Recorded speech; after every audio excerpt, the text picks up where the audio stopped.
Laxman sir doctor Laxman ఉన్నారా? చిన్న appointment ఉందన్న. మీరు ఎవరు? సత్తాను నా పేరు. మీకోసం వెయిట్ చేయాలి. నా బయట వెళ్ళండి. ఎందుకని ఇట్లా అన్న వస్తుంది? మీరు డాక్టర్ లక్ష్మణ్ కదా గారు చెప్తుంది. నేను ఆ డాక్టర్ కాదు, మనుషుల డాక్టర్ కాదు, నేను రాళ్ళకు డాక్టర్. వాళ్ళకి డాక్టర్ ఏంటంటే బీజేపీ ఉండే కదా నువ్వు. బీజేపీ అంటే గ్రీన్ మరి కణవ మార్చిన మనం బీజేపీ మీరు మీటింగ్ పెట్టినారంట కదా. 75 years పెరిగి వచ్చిందంటే ఇక ప్రధానమంత్రి కావద్దని చెప్పి మీరు రూల్ పెట్టుకున్నట్టు కదా మీ పార్టీ వాళ్ళు. మనం మోడీ సార్ సంగతి ఏంది? ఈ పనిలేని కాంగ్రెస్ వాళ్ళు వాళ్ళు బండి పుట్టి ఆయన అంటే సబ్కా సాత్ సబ్కా వికాస్.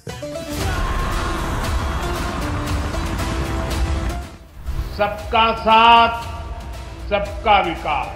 కానీ ఊకే ఛాయ సెంటిమెంట్గా మీరు అందరు పబ్లిక్ ఉన్నది వాస్తవం. రాహుల్ గాంధీ అంటే ఈ ఛాయ మీద దేశం నడిపిస్తారా అన్నాడు. నడిపించి చూపిస్తుంది ఒక్కసారి 3 రామచంద్ర సడన్గా వచ్చింది ఏదన్నా అధ్యక్షుడు పదవికి. బీజేపీలో టీఆర్ఎస్ పార్టీ కూడా బీజేపీలో కలుస్తుందట కదా.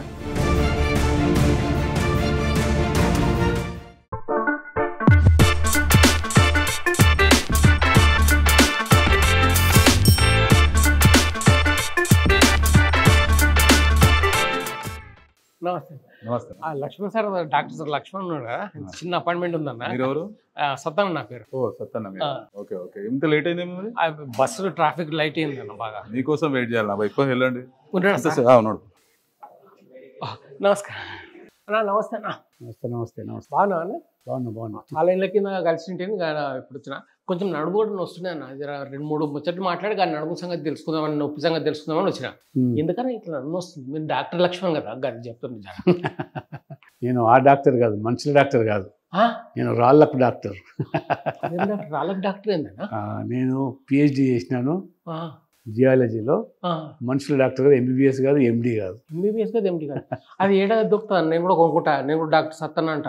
అది మార్కెట్లో దొరికేది కాదు. నేను చదవాలా కష్టపడి, అది యూనివర్సిటీ నుంచి పొందాలి పట్ట. నేను కూడా 10th వరకు చదువుకున్నా. 10th అయితే రాదు. ఇది 10th కావాలి, ఇంటర్మీడియట్ కావాలి, డిగ్రీ కావాలి, PG కావాలి, తర్వాత PhD. అంత చదువుకున్నాను. గ్రేట్ అన్ను. కానీ అప్పటి నుంచి ఇప్పటిదాకా అట్లనే మెత్తగా ఉన్నావు, మామూలుగా ఉన్నావు, కామ్గా ఉన్నావు. అది నీకు పెద్ద మైనస్ కదా అన్న ఈ రాజకీయాల్లో నాదైన శైలి అది. నీ స్టైల్? నా స్టైల్ అది. అంటే ఈ మధ్యలో మీరు అన్నట్టు ఎవరిని పడితే అన్ని భాష మాట్లాడితేనే అది లీడర్ అయిపోతావు అనుకుంటున్నారు. ఫేమస్. మా సహజ శైలి ఇదే, ప్రశాంత ధోరణి ఇదే, కామ్గా ఉండడం, వాస్తవాలు మాట్లాడతాం. ఏదో సెన్సేషన్ కోసం, వార్తల కోసం, మీడియా కోసం మాట్లాడదాం. సబ్జెక్ట్ లేని అసలే. మైనస్ ఏమిస్తుంది ఈ రోజుల్లో? మైనసా ప్లస్సా? ఈ రోజు ఈ స్థాయికి నన్ను తీసుకొచ్చిందంటే నాకున్నటువంటి క్రెడిబిలిటీ అది. ఇంకో సంగతి తెలుసుకోవాలన్నా, బీజేపీలో ఉండే కదా నువ్వు. బీజేపీ ఇప్పటివరకు బీజేపీ. మరి కండువా మార్చినావు. బీజేపీ అంటే మా రక్తంలో కండువా మార్చే ప్రసక్తే లేదు. మేము ఏ కండువాతో అయితే ఉన్నామో అదే కండువా 40 సంవత్సరాలుగా వేసుకొని తిరుగుతున్నాం. మళ్ళీ ఇది మామూలు కండువా. ఇది పార్టీ కండువా, పార్టీ రక్తం అంతా బీజేపీ. నేనేమనుకున్నా పార్టీ మార్చినావు సారు, మంచిగుంటే కండువా బీజేపీలో ఉండే కదా అనుకున్నా. మా జీవితంలో లేదు. మేము దేశం కోసం పనిచేసేవాళ్ళం, ధర్మం కోసం పనిచేసేవాళ్ళం. సీట్ల కోసం, పదవుల కోసం పార్టీలు కండువాలు మార్చే నైజం మాది కాదు. ఎందుకంటే మేము అంతా కూడా RSS నుంచి నేర్చుకుని వచ్చిన వాళ్ళం. RSS, ABP మాకు నేర్పిన పాఠాలు అవి. పదవుల కోసం అంటే నువ్వు ఎన్నైనా కండువలు, పొద్దుకో కండు మాట్లాడు, పొద్దున ఒకటి, రాత్రి ఒకటి, సాయంత్రం ఒకటి. ఇంకోటి మోడీ సార్ మటుకు బ్రహ్మాండం చేస్తున్నా. నేషనల్ వైడ్ లా మొత్తం పబ్లిక్ అందరు బాగా పిచ్చిపోయినాయంటే. నేషనల్ వైడ్ కాదు, ప్రపంచంలో ఎక్కడ పోయినా అక్కడ దోస్తాన్ని తీసుకుంటుండే, అక్కడ నుంచి బిజినెస్ తీసుకొస్తుండ్రు. ఇక్కడ మేము పబ్లిక్ ఖుషి అయిపోతున్నాం. అరే ఇండియా అంటే ఫుల్ ఇజరిస్తున్నారు. సత్యన్న నీకు ఒకటి తెలవాలా అన్న, స్వాతంత్రం వచ్చిన తర్వాత ఒక పేద కుటుంబంలో పుట్టిన వ్యక్తి 3 సార్లు ప్రధానమంత్రి కావడం అనేది రికార్డ్. అది నరేంద్ర మోడీకే చెల్లింది రికార్డ్ అది. ఒక పేద కుటుంబంలో, మరి అందులో అత్యంత వెనుకబడ్డ సామాజిక వర్గం నుంచి పుట్టిన వ్యక్తి, ఛాయమైన వ్యక్తి దేశానికి ప్రధానమంత్రి కావడం అనేది ఆయన పనితీరు. ఆయన మొత్తం దేశం కోసం అంకితమైన వ్యక్తి, పేదల కోసం పనిచేసిన వ్యక్తి. కాబట్టి ప్రజలు పదే పదే పదే గెలిపిస్తున్నారు. కానీ ఇంకోటి కొంచెం వింటే బాధ అనిపిస్తుందన్న, మనం బీజేపీ మీరు మీటింగ్ పెట్టినారంట కదా. 75 years పెరిగి వచ్చిందంటే ఇక ప్రధానమంత్రి కావద్దని చెప్పి మీరు రూల్ పెట్టుకున్నట్టు కదా మీ పార్టీ వాళ్ళు. మనం మోడీ సార్ సంగతి ఏంది? అటువంటి రూల్ ఏం లేదు. అచ్చా మోడీ సార్ మంచిగా ఆరోగ్యంగా నీకంటే నాకంటే బ్రహ్మాండమైన ఆరోగ్యంగా ఉన్నాడు, ఉన్నాడు. నీకంటే నాకంటే గట్టిగా నడుస్తాడు, నువ్వు కట్టె పట్టుకుంటొచ్చు, ఆయన కట్టెలేదు ఏం లేదు. అదే సార్. అట్లా మెట్లు దిగుతాడు, ఎక్కుతాడు, చురుగ్గా ఉంటాడు. ఆయన రహస్యం ఏంటంటే యోగా చేస్తాడు, రోజు గంట యోగా చేస్తాడు. మరి ఈ మీటింగ్స్ అయితే అయింది, మొన్న మీటింగ్స్ అయితే అయింది. ఏం కాదు, మీటింగ్లు ఎక్కడ లేదు, ఆ చర్చ లేదు. ఈ పనిలేని కాంగ్రెస్ వాళ్ళు వాళ్ళు ఇవన్నీ పుట్టి అంటే ఆయన తట్టుకోలేకపోతారు. ఆయన ఉంటే మేము గెలవమని, ఆయన 75 సంవత్సరాలు తీస్తారని ఆ గోతికాడ గుంట నాకుండగా ఎదురు చూస్తున్నారు. మోడీ పోతే మాకేమన్నా వస్తుందేమో అని, కానీ అది అయ్యే పని కదా. కానీ నాకు తెలుసు అన్న, ఈ 4వ కూడా ఆయన ముఖ్యమంత్రి ప్రధానమంత్రి 3 సార్లు ముఖ్యమంత్రి, 3 సార్లు ప్రధానమంత్రి, 4వసారి ఆయనే అవుతాడు ప్రధానమంత్రి. రాసి పెట్టుకో. అది పక్కన, ఎందుకంటే సైలెంట్ ఓటర్స్ ఇంకా ఇంటెలెక్చువల్ ఓటర్స్ ఉంటారు కదా, నాలాగా ఇంటెలెక్చువలే కాదు, ఇవాళ పేదవాళ్ళ కోసం కూడా ఆయన చేసే ఇవాళ అన్ని పథకాలు ఎక్కడ కూడా అవినీతి లేదు. పేదల బ్యాంక్ ఖాతాలో పోతున్నాయి డబ్బులు, వాళ్ళకి రావాల్సినవి. ఇంతకుముందు దళారీ వ్యవస్థ ఉండే కాంగ్రెస్ ఉన్నప్పుడు. రాజీవ్ గాంధీ అంటుండే ప్రధానమంత్రిగా, నేను ఢిల్లీ నుంచి 100 రూపాయలు పంపిస్తే ఆ పేదోనికి గరీబోనికి 15 రూపాయలు దక్కుతుండే, 85 రూపాయలు దళారీ కాగేస్తుండే. ఇప్పుడు మోదీ గారు ఢిల్లీ నుంచి 1000 రూపాయలు ఇచ్చినా 100 రూపాయలు ఇచ్చినా టెన్షన్గా ఖాతాలో పెడతారు. దళారీ లేదు, రూపాయి కోత లేదు. 45 లక్షల కోట్ల రూపాయలు 11 సంవత్సరాల్లో పేదల ఖాతాలో పోయినాయి. అంటే పేదలు ఆయన అంటాడే సబ్కా సాత్, సబ్కా వికాస్, సబ్కా విశ్వాస్, సబ్కా ప్రయాస్, అందరి కోసం పనిచేస్తున్నాడే. కాబట్టి వీళ్ళు అందరూ ఓటేస్తున్నారు. ఎవరో చదువుకున్న వాళ్ళే, మేధావులే కాదు, పేదవాళ్ళు కూడా వేస్తున్నారు. కాబట్టి ఆయన 3 సార్లు గెలిచింది. అన్న మీరు అధ్యక్షులు అయ్యిండు, పార్టీ అధ్యక్షులు కిషన్ రెడ్డి సార్ అయ్యిండు, ఇంద్రసేన్ రెడ్డి అయ్యిండు, ఇప్పుడు ఆయన రామచంద్రరావు ఆయన నడుస్తుంది. ఆయన రామచంద్రరావు సడన్గా వచ్చింది ఏదన్నా అధ్యక్షుడు పదవికి. ఆయన గురించి ఎవరు అనుకోలేదు. ఆయన పుట్టుకున్న ఎవరు అధ్యక్షుడు అంటే పుట్టుకున్న రామచంద్రరావు. అరే ఇన్నుకోనే రే భయ్ పరిచయం మేము. ఆయన ఓన్లీ బికాస్ ఆఫ్ బ్రాహ్మణ అన్న వచ్చింది. అట్లేం లేదు. ఆయన ఒక అడ్వకేటు, పాత కార్యకర్త, 40 సంవత్సరాల నుంచి పార్టీలో పనిచేస్తున్నాడు. ఆయన కూడా చదువుకున్న వ్యక్తి. ఏమాత్రం మీడియాలో లీకింగ్ కాకుండా సడన్గా వచ్చేసిండు. బీజేపీలో ఒక సామాన్య కార్యకర్తనే ఇవాళ రాష్ట్రానికి ప్రెసిడెంట్ అవుతాడు, ఆల్ ఇండియా ప్రెసిడెంట్ అవుతాడు, ప్రధానమంత్రి అవుతాడు, రాష్ట్రపతి అవుతాడు, అదే రకంగా ఉపరాష్ట్రపతి కూడా. అంటే బీజేపీ నమ్ముకున్న సిద్ధాంతం, ఈ దేశం కోసం పనిచేసే వాళ్ళు ఎవరైతే ఉంటారో వాళ్ళని తప్పకుండా పార్టీ గౌరవిస్తుంది, గుర్తిస్తుంది, కొంచెం ముందు వెనక. కాబట్టి రామచంద్ర కొంచెం ఆలస్యం ఉండొచ్చు. రామచంద్ర మొదటి నుంచి కూడా ఏబీవీ నుంచి పనిచేస్తున్నాడు. కానీ సడన్గా సార్ మేము పరిచయం అయినాం. ఆయన అసలు డిస్ప్లేన్ లేడు, ఈయన పైసా అని చెప్పి మేము పరిచయం అయినాం. లేదు, హైదరాబాద్ బీజేపీ ప్రెసిడెంట్గా ఉండే. అంతకుముందు ఆయన గ్రాడ్యుయేట్ కాన్స్టిట్యూన్సీకి ఎమ్మెల్సీ కూడా ఉండే, గెలిచిండు. కార్యకర్త అందరు హైదరాబాద్లో అన్న, మా సికింద్రాబాద్లో పట్టించుకోలేరు. ఎందుకు పట్టించుకోలేదు? సికింద్రాబాద్ ఇక్కడ కిషన్ రెడ్డి సార్ ఈయన అయిపోయి ఇంద్రారెడ్డి, ఇంద్రసేన రెడ్డి ఆయన గవర్నర్ అయిపోయాడు. ఇప్పుడు ఆయన కూడా అదే హైదరాబాద్ నుంచే. మరి మీరు కూడా హైదరాబాద్ నుంచే. ఈ మన ఇప్పుడు రామచంద్రరావు కూడా హైదరాబాద్ నుంచే. ఒకటి బండి సంజయ్ ఒకటి బయటికి వెళ్ళి వచ్చిండు. బండి సంజయ్ కరీంనగర్, ఆయన బయటికి వెళ్ళి వచ్చిండు. మిగతా అంతా ఇక్కడ వాళ్ళు హైదరాబాద్ వాళ్ళే. అట్లేం లేదు. అంతకుముందు కూడా ఇప్పుడు ఆంధ్రప్రదేశ్లో ఉన్నప్పుడు వెంకయ్య నాయుడు ప్రెసిడెంట్ అయ్యాడు, చిలకం రామచంద్ర చిత్తూరు అయిన అయ్యాడు, పివి చలపతిరావు వైజాగ్ అయినాడు. అప్పుడు అయింది, ఇప్పుడు అంటారు ఇప్పుడు తెలంగాణ అయిన తర్వాత కరీంనగర్ నుంచి బండి సంజయ్ అయింది కదా. బండి సంజయ్ ఆయన తీసేసినాం, చాలా ఫీల్ అయినామన్నా మేము కూడా. ఫీల్ అయినా ఆయన సడన్ గా కిషన్ రెడ్డి పెట్టి ఆయన కరెక్ట్ ఊపులో ఉన్నప్పుడే తీసేసినా, తీసినప్పుడు కొంచెం ఫీల్ అయినా. ఎందుకు అట్లా అదేమో రాజకీయం నడిచిందా? తీసేసింది ఏం లేదు, రాజకీయం లేదు, మార్పు జరిగింది. పార్టీలో ప్రతి 3-4 సంవత్సరాలకు ప్రెసిడెంట్ మారుతుంటారు కాబట్టి ఆ మారడంలో ఈయన మార్చారు. కానీ పబ్లిక్ అంతా వ్యతిరేకంగా ఉండేనా అప్పుడు? మొత్తం వ్యతిరేకంగా ఉండే. ఈయన ఎందుకు వచ్చి సడన్ గా కిషన్ రెడ్డి సారు ఈయన మంచిగా ఉండే కదా అన్నట్టు అనిపించింది ఫీలింగ్. ఆ ఫీలింగ్ లో ఈయన వచ్చేసాడు. ఇద్దరు ఉన్నారు కదా పార్టీ, ఇద్దరు మంచిగానే ఉన్నారు. ఇద్దరు మంత్రులు, కేంద్ర మంత్రులే కదా. ఆ ఈటెల రాజేందర్ అక్కడి నుంచి వచ్చిండు. ఆయన సరిగా వాడుకోలేదన్నా మీరు? మన ఆయన ఎంపీ అయినాడు, ఎంపీ చేసినాము.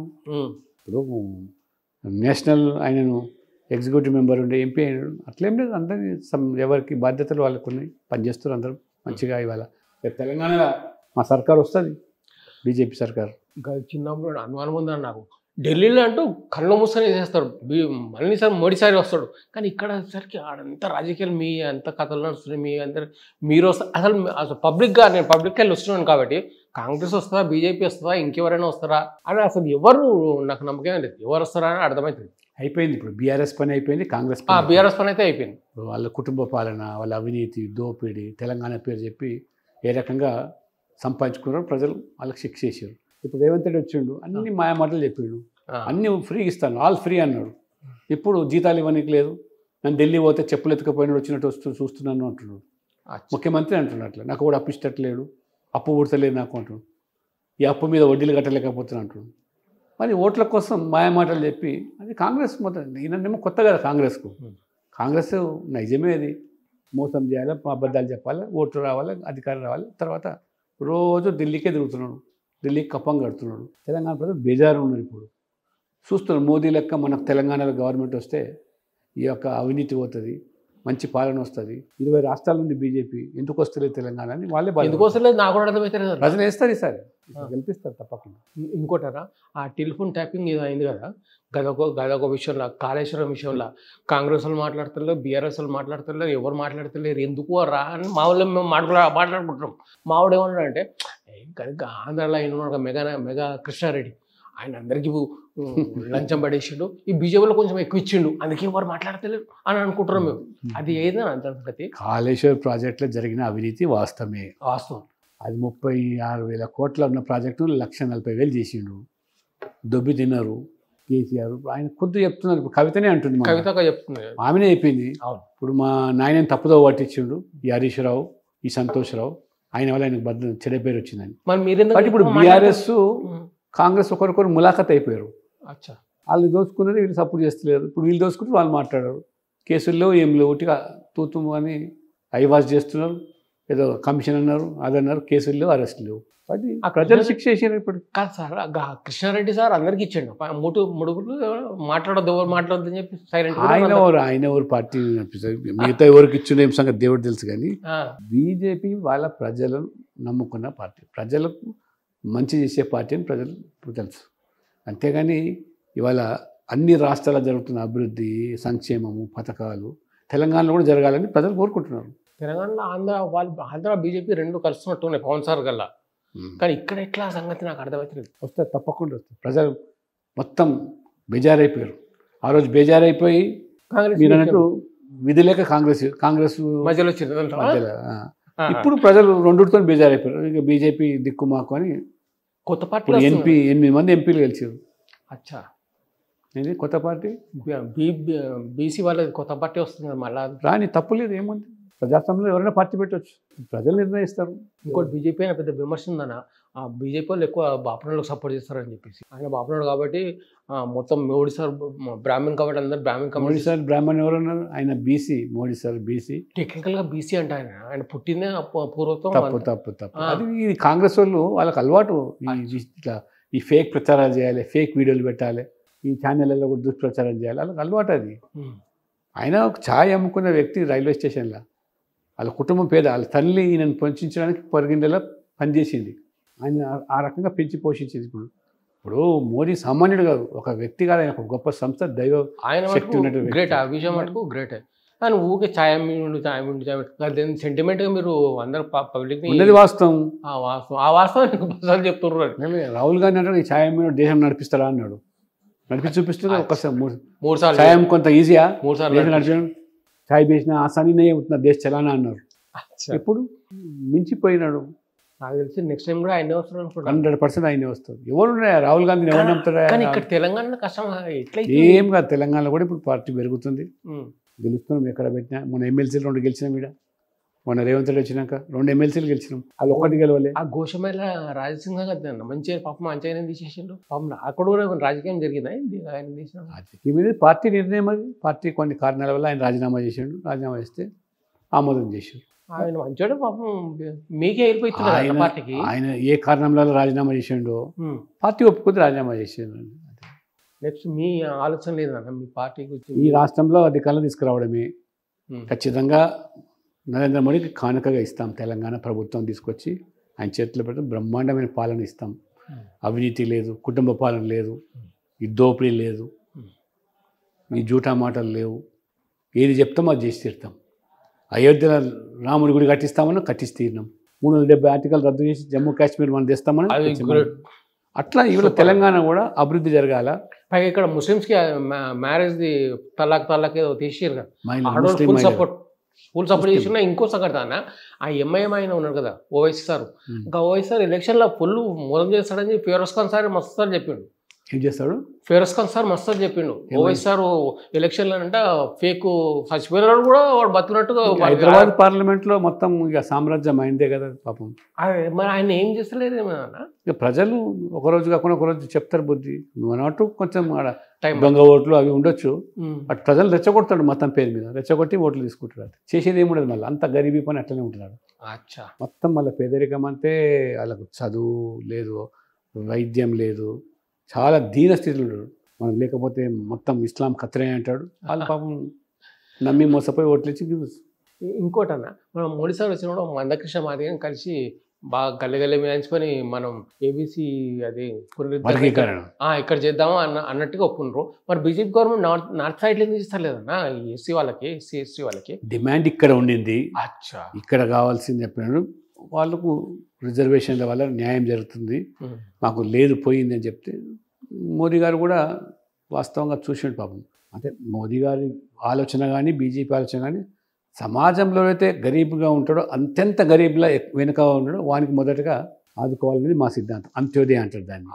ఇదే కాంగ్రెస్ వాళ్ళు మన్మోహన్ సింగ్ ఏమన్నాడు, ఈ దేశంలో ఏదైనా మొదట ఆదుకోవాలంటే పేదవాడు కాదు, గరీబ్ కాదు, ముస్లింలను ఆదుకోవాలంటాడు. అంటే ఓట్ల కోసం. అంటే ముస్లింల వాడు ధనవంతులైన వాళ్ళని ఆదుకోవాలన్నా, మనమేమంటున్నాం అంటే కులం లేదు, మతం లేదు, ఎవడు పేదవాడు ఆ పేదరికంలో అత్యంత అంటే ఆ బంక్తిలో చివర కూర్చుంటాడు వానికి చెందాలి. అట్లా ఇవాళ నిజంగా కూడా సామాజిక న్యాయం అన్నప్పుడు మందకృష్ణ దళితుల్లో కూడా అత్యంత వెనుకబడ్డ దళితులు చదువు లేదు, విద్య లేదు, వైద్యం లేదు, వాళ్ళ కొలువు లేవు, ఇన్ని రిజర్వేషన్ ఇచ్చినా మాకు వస్తలేవు, ఇలా ఎస్సీల మేము మాదిగా న్యాయం జరగాలి సుదీర్ఘమైన పోరాటం చేసిండు ఆయన. బట్ ఇవాళ ఆ పోరాటానికి న్యాయం చేసింది ఎవరు? మళ్ళా మోదీ గారు. ఎందుకంటే మోదీ గారికి పేదరికం అంటే తెలుసు, పేదరికం అనుభవించిన వ్యక్తి, ఆయన కూడా అనేక అవమానాలకు గురైన వ్యక్తి.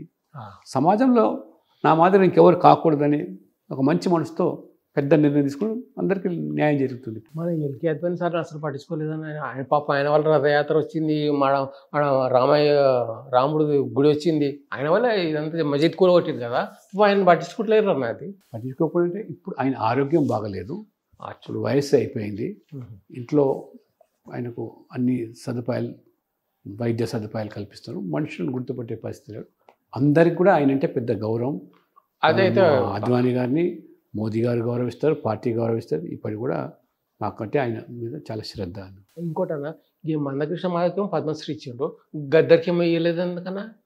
ఈయన కూడా నక్సలైట్ బ్యాక్గ్రౌండ్ వచ్చిండ మందకృష్ణ మాదిగ కూడా. అట్లేం కాదు, మందకృష్ణ మాదిగగా పేదవాళ్ళ కోసము, వికలాంగుల కోసము, దివ్యాంగుల కోసము, మాదిగల కోసం జీవితమంతా దారపోసి పోరాటం చేసే వ్యక్తి. ఏది ఆశించలేదు, ఏది ఆయన ఎంపీ కావాలి గదర్ కూడా ఏం ఆశించలేదు అన్న. అంటే ఆయన ఆలోచన విధానం, ఆయన సిద్ధాంతం వేరు, ఆయన ఆలోచన విధానం. ఈయన ప్రజాస్వామికంగా ప్రజల్లో ఉండి ప్రజల కోసం చేసిన వ్యక్తి.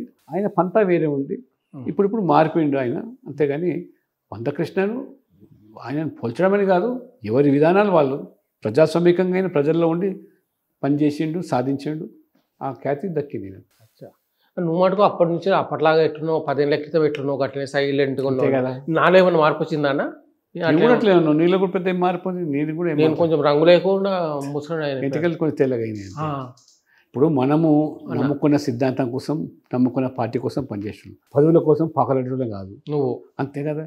ఇవాళ ఏదో మనం పెద్దగానే పొంగేది లేదు, లేదా ఓడిపోతే మనం కుంగేది లేదు. గెలిచినాము, ఓడిపోయినాం, ఇప్పుడు దేశ రాజకీయాల్లో ఉన్నాం. పార్టీ పుణ్యం అని చెప్పి, ఇవాళ మోదీ గారి పుణ్యం అని చెప్పి మోదీ గారితో కలిసి పనిచేసే అవకాశం ఇచ్చింది పార్టీ నాకు. పార్లమెంట్ బోర్డు అంటే 11 మంది సభ్యులు, మోదీ గారు, అమిత్ షా గారు, నడ్డా గారు, రాజ్నాథ్ సింగ్ గారు, వాళ్ళలో ఒకరిని నన్ను. తెలంగాణ నుంచి మొత్తం అంత గౌరవం దక్కింది. తెలుగువాడికి గౌరవపడతాం మనం. ఒక సామాన్య కార్యకర్త గౌరవం దక్కుతుంది. కిషన్ రెడ్డికి నువ్వు మంచి ఆయన కేంద్ర మంత్రి, నేను ఇద్దరం కలిసే పనిచేస్తాం. ఇద్దరి మధ్య ఇంతకుముందు లడాయి జగడి ఏం లేదు, అటువంటిది ఏం లేదు. ఆయన అంబర్పేట, నేను మషీరాబాద్. ఇద్దరం మొదటి నుంచి కలిసి పని చేసుకుంటూ వచ్చినాం. ఆయన నుంచి ఇద్దరం ఒక స్థాయి నుంచి. ఆయన కేంద్ర మంత్రి అయ్యింది, నేను పార్టీలో పనిచేస్తాను. ఇప్పుడు రామచంద్ర సార్ ఎట్లా కార్యకర్త, మంచోడే, అందరం మంచిగా అందరు కలిసి మళ్ళీ బీజేపీ తీసుకొస్తాం. ఛాలెంజ్ అంటున్నారు మీరు పబ్లిక్ లో. ఇప్పటికి ఈ క్షణం అయితే కష్టం అనిపిస్తుంది అన్న. ఈ క్షణంలో ఓటేస్తే ఎలక్షన్ అయింది అనుకోరా, ఏ క్షణమైనా కాంగ్రెస్ రాదు, బీఆర్ఎస్ రాదు, వేరే ఆల్టర్నేటివ్ లేదు ప్రజలకు, బీజేపీ తప్పితే. ఎందుకంటే ఎప్పుడు పోతుందా అని చూస్తారు కాంగ్రెస్. అంటే వీళ్ళు అచ్చా. అన్నీ ఇస్తామన్నారు, ఏది ఇస్తలేరు. కాబట్టి అంత అరచేతిలో ఐక్యం చూపించారు, మోచేతి బెల్లం నాకిపించారు. ఇప్పుడు చూస్తే రేవంత్ రెడ్డి ఏమంటాడు, జీతాలకు పైసలు లేవు, అప్పులు ఇస్తలేదు, అప్పు పుడతలేదు, నన్ను చెప్పులు ఎత్తుకపోయిన లెక్క చూస్తున్నాను అంటున్నాడు. ఇక ముఖ్యమంత్రి అట్లా అంటే ఏం చేస్తాం మీరు? మరి కవితగా పార్టీ పెట్టిన దాని సంగతి ఏంది? పార్టీ పెట్టలేదు, పెడుతుంది అంటున్నారు. మరి పెడుతుందా? వాళ్ళ ఆస్తి తగాదాలు, పదవుల తగాదాలు, కుటుంబ తగాదాలు, పైసలు ఎక్కువైతే కూడా పంచాయతీలు ఎక్కువైతాయి. అదే పైసలు ఎక్కువ బాగా పంచాయతీలు ఎక్కువైతున్నాయి. వాళ్ళ ప్రభుత్వమే ఉండే, వాళ్ళ నాయనే ముఖ్యమంత్రి. ఇప్పుడు మాట్లాడితే ఇప్పుడు ఆమె బీసీల గురించి మాట్లాడుతూ పదవులు ఉన్నప్పుడు మాట్లాడలే. టీఆర్ఎస్ పార్టీ కూడా బీజేపీలో కలుస్తుందట కదా, అవునా? ఇప్పుడు అది మొత్తం ప్రజల నుంచి తిరస్కారం చేసిన పార్టీ. మేమెందుకు కలుపుకుంటాం ఆ పార్టీని? ఏం అవసరం వచ్చింది మాకు ఇప్పుడు? మీకు వాళ్ళకి దోస్తాను ఉందన్న కవిత జైలు నుంచి తొందర రావడానికి ఏమైనా కారణం? న్యాయస్థానాల ప్రకారం కోర్టు ప్రకారం వచ్చింది, మాకేం సంబంధం? మరి ఆయన ఆకు ఆయన ఉండే కదా, ఒక ఆయన పెద్ద ఆయనకు లోపలేసి ఆయనకేం సంబంధం ఉండే? ఆయన వీళ్ళందరూ మద్యం కేసులోనే కదా, ఒకటే కేసులే కదా, సారా కేసులోనే కదా. ఆయనకు లోపలేషన్ మద్యం కేసులో ఎవరైతే ట్రస్ట్ ఉన్నారో వాళ్ళని కల్పించి రాజకీయాలు రాకుండా ఇక్కడ టీఆర్ఎస్ని ప్యాక్ చేసిండ్రు, అక్కడ ఆప్ని ప్యాక్ చేసిండ్రు. ప్యాక్ చేసి ప్రజలే ప్యాక్ చేశారు. ప్రజలకు తెలుసు ఎవరు అవినీతి పాల్పడ్డారు, ఎవరికి ఏం అవసరం వచ్చింది. మనకు పోయి ఆడ ఢిల్లీలో పోయి ఈ సారా దందాలు ఎందుకు, సారా కుంభకోణాలు ఎందుకు, అవినీతి ఎందుకు? మంచిగా తెలంగాణలో తండ్రి ముఖ్యమంత్రి, అన్న మంత్రి, వాళ్ళ బావ కూడా మంత్రి, ఆమె కూడా ఎంపీగా ఉండే, ఎమ్మెల్సీ పని చేసుకుంటే అయిపోతుండే. ఎందుకు అత్యాశకు పోతే ఇట్లనే ఉంటుంది. అది మరి నువ్వేం సంపాదించిన? ఏం మనం ప్రజలు మనకు దీవెనలు ఉన్నాయి, మనం సంపాదన కోసం రాజకీయాలకు రాలేదు, ప్రజలకు సేవ చేయడానికి వచ్చినాం. నువ్వు అన్నట్టు మనం సంపాదన అంటే పార్టీలు మారుతుంటే, మంత్రులు అవుతుంటే, ఇంకే డబ్బులు సంపాదిస్తుంటే లేదు. ఈ దేశం కోసం, ధర్మం కోసం నిలబడతాం ఇప్పటి వరకు. చివరి శ్వాస వరకు ఇదే కండువా, ఇదే జెండా, ఇదే సిద్ధాంతం. అది అయితే మరి నా నడుపు నొప్పి సంగతి ఎవరికి చూపిస్తారు? అది మనుషులు డాక్టర్ దగ్గర పోయిగా. ఇప్పుడు నేను రాళ్ళ డాక్టర్ రాళ్ళతో చేసేది కూడా దానికి పని. అయితే అది డాక్టర్ అంటే వేరే అనమాట. నేను ఏమనుకో ఎంబీబీఎస్ డాక్టర్ అనుకోండి. నేను డాక్టర్ లక్ష్యం అంటే ఈయన డాక్టర్ ఎప్పుడు చదివిండు, నాకు తెలియకుండా ఎప్పుడు చదివినా అనుకో, నేను పరిచయం అయినా కాదు, వేరే డాక్టర్ అనమాట. అలా ఈ జూబ్లీ సంగతి ఏందన్నా, మీరేమైనా నిలబడుతున్నారు? మీ పార్టీ తరఫు నుంచి ఎవరు నిలబడుతున్నారు? ఇంకా అభ్యర్థి ఖరారు కాలేదు. ఎన్నికల డేట్ ఖరారు అయిన తర్వాత తప్పకుండా అభ్యర్థి ఉంటాడు, పోటీ చేస్తాం, గెలిచే అవకాశాలు కనబడుతున్నాయి. ప్రజలు కూడా చూస్తున్నారు. రెండు పార్టీల మీద విసుగు పొందింది కాబట్టి మార్పు. ఎవరో రెడ్డి అని ఎవరు పేరు చెప్పిన, పేరు మార్చిపోయి ఇంతకుముందు పోటీ చేసిండు ఆయన, దీపక్ రెడ్డి అని. దీపక్ రెడ్డి ఆయన్ని పోటీ చేసిండు. పార్టీ నిర్ణయం చేస్తుంది సార్ ఎవరు పోటీ చేయాలి, ఎవరు చేస్తే బాగుంటుంది, ఎవరు చేస్తే గెలుస్తారు. ఆలోచన చేస్తాం, గెలిపిస్తాం. జూబ్లీస్లో గెలుస్తామని ఆలోచన ఉంది. గెలవాలని మా కోరిక కూడా అన్న. అట్లా థ్యాంక్ యూ వెరీ మచ్. మంచి సత్యన మంచి అప్పటికిప్పటికి జర వయసు పెరిగింది, జర ఎంటికలు కూడా తెలగానే కదన్నా. నువ్వు అంటే ఫుల్ ఎక్సర్సైజులు చేస్తావు, యోగాలు చేస్తావు మంచిగా బ్రహ్మాండంగా. నాకు అది సజెషన్ ఇష్టం ఎవరు లేరు. అట్లా అయిపోయింది నా సంగతి. యోగా చేయాలి, మిగతా అన్ని బంద్ చేయాలి. మిగతా ఎప్పుడు బంద్ అన్నా?